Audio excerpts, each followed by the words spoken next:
మనుషులు మాట్లాడతారు, వాటికి విలువ ఇవ్వద్దు, వాటిని లక్ష్య పెట్టొద్దు.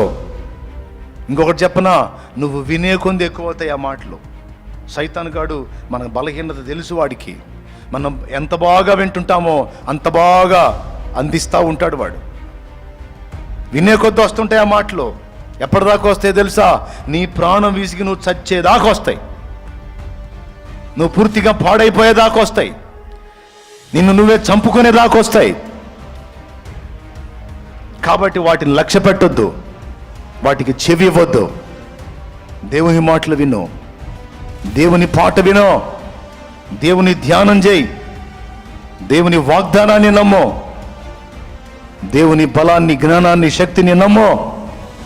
లోకం మొత్తం నిన్ను పనికిరావన్నా దేవుడు ఆ మాట అనడు, నిన్నే శ్రేష్టంగా నిలబెడతానని దేవుడు చెప్తాడు.